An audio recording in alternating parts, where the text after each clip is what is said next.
Hello viewers, welcome to SportsLink, an international sport show that showcases Gambia and international sport news. We keep you updated with the latest sport news and previews. Stay tuned as we bring to you various sporting activities in the Gambia and around the world. Do join us as we celebrate sport personalities in their achievement in the Gambia sport arena. On today's newscast, after waiting for months since they won their various positions in the league, the deserving league clubs in the Gambia Football Leagues have finally received their cash prizes with their league champions, runners-up, Super Cup and the GFF Cup winners in the male and female league, all receiving their cash prizes worth over $1 million. We also speak to the president of Real de Banjul, William Abraham, and also hear from the lead coach of Brikama United, Suleiman Kuyate. On this week's edition on Sumo Legend, we will speak to the president of the Gambia Football Federation, Lamin Kababajo, on his current view on Gambian football. Finally, on Viewpoint, our panelists will discuss on the Gambia's chances in this year's Summer Olympic competition. Should we be hopeful of a medal being brought home by any of them or not? This and many more coming up on today's episode of SportsLink, and I'm your presenter, Binta Janneh. First of all, I need to thank God the Almighty Allah, because if you are a coach and then you have to compete in a competition and then you are able to take second position and then be the champions of the FF Cup, I think you need to thank God the Almighty Allah very well. So that's why I said I have to thank God the Almighty Allah first. And also I have to thank the GFF because they kept to their promise, and I think that is what is more important as an administrator. If you say this is what I will do, make sure you do that one. So I'm very much proud of them, and then I'm very much happy, and I think as at now, I'm the most happiest man in Brikama. Because if you have to win the FF Cup and then second position in the league, I think you definitely need to be happy. How do you think this cash prize is going to help Brikama United in your preparation towards the Confederation Cup? I think it's going to help the team very well, because we are preparing for the Confederation Cup, as you said. I think it's going to be a starting capital for us, because we need about $4.something million to participate in the Confederation Cup. So this is going to be a starting capital for us, and then we're going to make sure we have some fundraising so that we can at least sustain ourselves in the Confederation Cup. But the most important thing is a community team, and then I can see this year the community is ready to come and then support the team, and I believe it will work, and then we will participate in the CAF Club Championship for sure. I said it inside when we received the prizes. I was one of the people that I was chosen to talk on behalf of the clubs, and I first of all thanked the Football Federation, and I prayed for them for a continuity. And I also prayed that by next year, hopefully we will be able to get a big sponsor, so that the league winner can walk away with a more lucrative amount than what we have just received. I'm really happy that all the clubs were paid. They all got their prize money, and this is the way forward in our Gambian football, and we hope this will continue. We hope that the federation will work harder and harder to fulfill all their commitments, not only in the league but also in our international preparations and everything involved in our football. How do you think this money is going to help Real de Banjul? I mean, we received 100,000. It's a lot of money, but if you come to football, 100,000 is nothing for a club. You know, I mean, a pair of boots is about $2,500. One ball is about $2,000. So clubs are really spending a lot of money. So I mean, all people would agree that 100,000 is good. It will help the club. But again, that's why I said we are praying for the Gambian Football Federation to be able to get a big sponsor, so that next year maybe the league winner will be maybe 1 million or 2 million. That's what we want to see. But this 100,000 will help us definitely in fulfilling some commitments. It will help us. I mean, I'm sure you know that we have our 50 years anniversary this year. So anyway, we will manage with it, but it's all good. We will come to that. The Golden Jubilee for Real de Banjul 50 years anniversary celebration is on. You currently done with the countrywide tour. What kind of celebration are we seeing? Is it going to be a continuity, or you stop at the countrywide tour that you conducted? No, we just finished with the first part, which was the countrywide tour.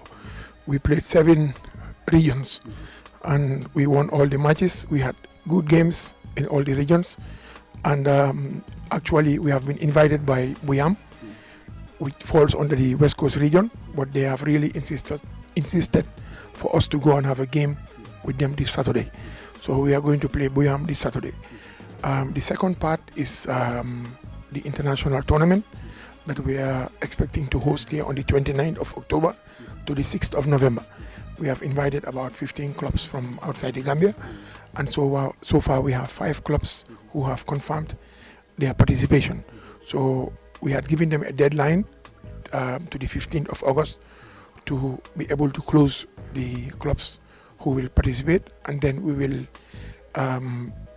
relate this news to the media to tell them which clubs we will be expecting in Gambia. It's going to be a week-long tournament. It's going to be great fun for everybody, and the celebration goes on and the party goes on for everybody. This is a celebration for the whole country. Real de Banjul, as I always say, is a Gambian club, and we want this thing to involve everybody, not only Real de Banjul, but everybody in football must come on board. We will also invite some local clubs who will take part in this competition. We all know football is very expensive. What are some of the plans in place in order to secure sponsorship deals, if not 2 or maybe a very good one, in order to avoid all these things in football? Yeah, as the English man would say, if wishes were horses, beggars would ride. We are not relenting because we know what it takes to be able to take care of the league, sponsor the whole league, and at the same time take care of the trophies and the prize monies. We are making every effort to find reputable partners who will be able to fulfill their commitment or their obligation in terms of sponsorship. So we are hoping. We are very hopeful that maybe before the start of the coming league season, maybe we'll be able to find a sponsorship. But we are not resting on our laurels because we know the task is very huge, and we'll have to do everything possible to solve that issue. You watch 2015-16 domestic league. What kind of competition are you really anticipating to see in 2016-17 competition? Yeah, I think 2015-16 has been a good league by all standard. Organizationally, if you look at the competition itself, has been very, very competitive. And it's been very smooth and peaceful. We thank God that happened. Also, once I want to repeat and thank the clubs and the club Panamians, including the players and then their fans, for behaving very well so that football can be what it is meant for. It's meant for friendship, it's meant for unity, it's meant for entertainment. At the end of the day, it's business. But before you get there, you must organize yourself, you must behave very well. So really, this has not been achieved without the full collaboration and support of everybody.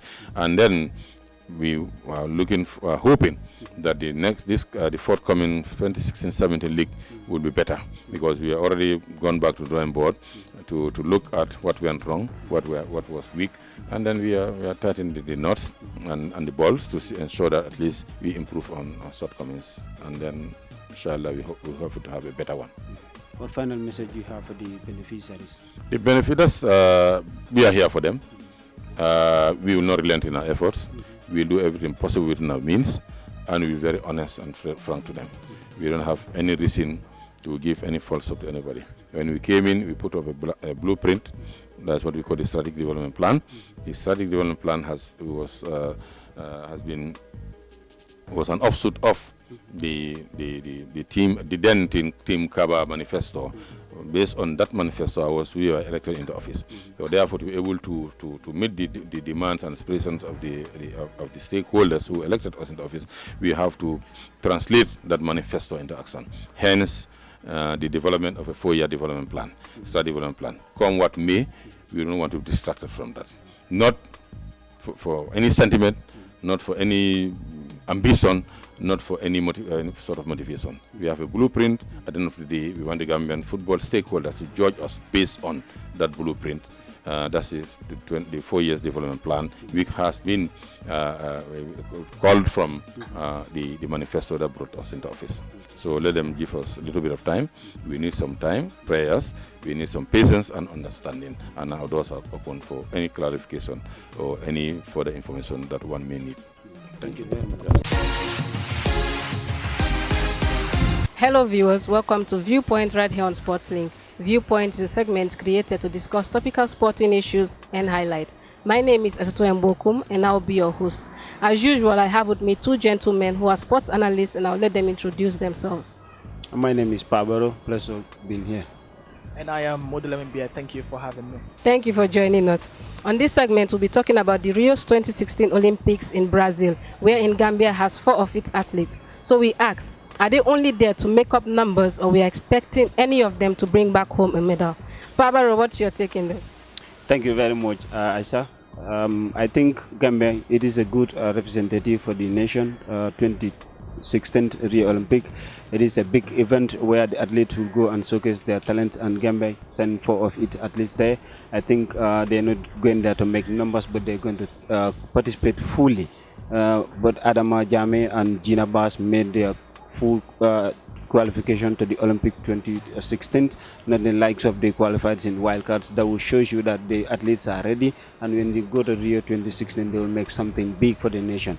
I am hoping either Adama and Gina, if not all of them, will bring home a medal. If not a gold medal, but I am sure one of them would bring home a medal. Was looking at the qualification, when you go through the qualification process, Gina did very well. Adama made the qualification lately, but I think he is a very good athlete and a very strong athlete too. He is very, very matured into the qualification for quite a long time and able to secure the qualification in 2016. So that alone will tell you a big, and the athletes are ready. They will do good in Rio 2016.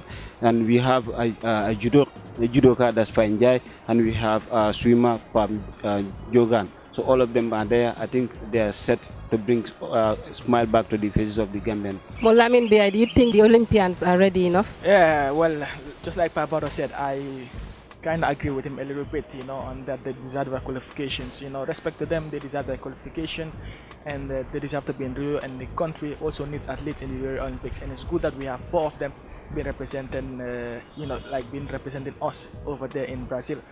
But I like being realistic, and to be realistic, I I'm not saying they cannot go and take 1st, 2nd, or 3rd place. They can, but let's be realistic. I don't see them bringing any medal back home in the Gambia. We're only good at. I think what they should do is go out, get that experience, compete amongst the best, and then try to get a better qualification number or a better experience out of the other athletes that are there, because I don't see any of our athletes, be it Adama or be it Gina, credit to them both. They are very young athletes and they are very good runners, but in front of Usain Bolt, I doubt anyone can claim the top spot. One of them said that they want to go there and make sure the Gambian national team, the Gambian national anthem is being played over there in the podium. But that's a big ask, and to be realistic, I'm not saying they cannot do it, but realistically, and if I'm honest, we're just over there to make up numbers, but numbers which are very good, as it's give the athletes exposure, because they have been in Dakar, we all know there have been no competition in Gambia, and we don't have enough infrastructures, where they can train. They have been in Senegal, so getting the experience, and some of them at the centers in France, and even before they went to Rio, they were in Italy, where they were getting good training. So we just hope they can better Swai Busaine's participation last time, because Swai did very well. He bettered his personal best, and we're just hoping also for them to do the same thing. So good luck, but I don't foresee any medal coming back home. Well, I hope we have a medal coming back home. That's what we're all praying for. Thank you very much, viewers, for joining us on this segment of Viewpoint. Thank you very much, Molamin Bi and Pa, for joining us. Thank you very much, viewers. See you on another edition of Viewpoint right here on SportsLink. Thank you very much, viewers, for watching this episode of SportLink. You can also catch this episode on our YouTube channel on Affinity TV or go to our website on affinitypro.com. Better still, follow us up next week for another exciting episode. Sponsors are also invited. From me and the entire Affinity crew, do have a wonderful night.